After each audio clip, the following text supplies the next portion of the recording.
नमस्कार, समाचार बुंदेलखंड में आपका स्वागत है। मैं हूं जॉली। आइए सबसे पहले नजर डालेंगे झांसी की कुछ खास खबरों पर।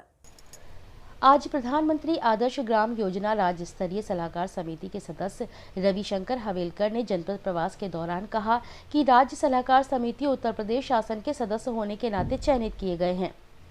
अनुसूचित जाति बाहुल्य गांव में मूलभूत सुविधाओं जैसे बिजली, पानी, सड़क, सफाई, स्वास्थ्य, शिक्षा, विद्यालय आदि में निर्माण कार्य तथा कौशल विकास, आजीविका मिशन, साक्षरता, मातृ शिशु दर, राशन कार्ड, बिजली कनेक्शन, उज्ज्वला गैस कनेक्शन, कन्या विद्यालय, 5 लाख का आयुष्मान कार्ड, कन्या विवाह योजना का लाभ अनुसूचित जाति तक पहुँचाने का केंद्र सरकार और राज्य सरकार ने बीड़ा उठा रखा है।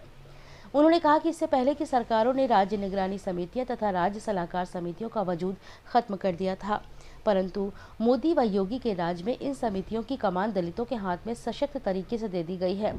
रविशंकर हवेलकर ने कहा कि दलित का हित भाजपा में ही सुरक्षित है। अन्य दलों ने तो दलितों को वोट बैंक बनाकर धोखा दिया और अपेक्षित बनाकर लूटा है। भाजपा सरकार में ही समावेशी विकास संभव है।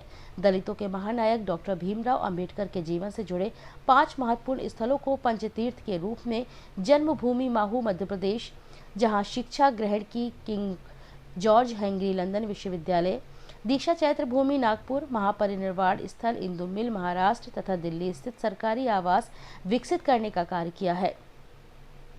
उन्होंने कहा, चयनित किए गए गांव का विकास सालाना 20-20 लाख रुपए से किया जाएगा।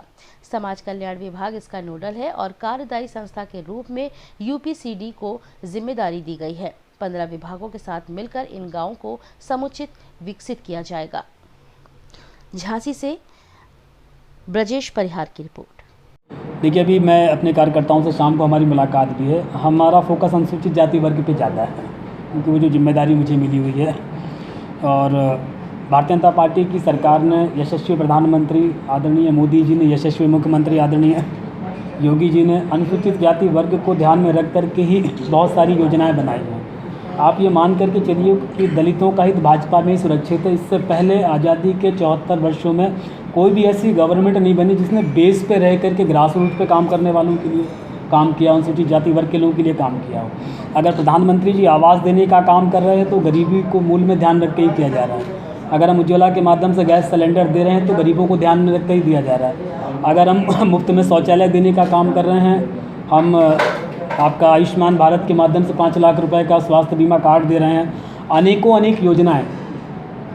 इससे पहले तो मैं समझता हूं कि किसी भी सरकार ने इस प्रकार का काम नहीं किया। ये मानकर चलिए कि भारतीय जनता पार्टी की सरकार वाकई सत्ता का विकेंद्रीकरण करके कार्य कर रही है, आम जनमानस के लिए काम कर रही है और देश के लिए काम कर रही है।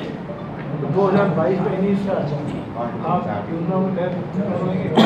देखिए, भारतीय जनता पार्टी अपने काम के दम पर ही कुछ कहती है।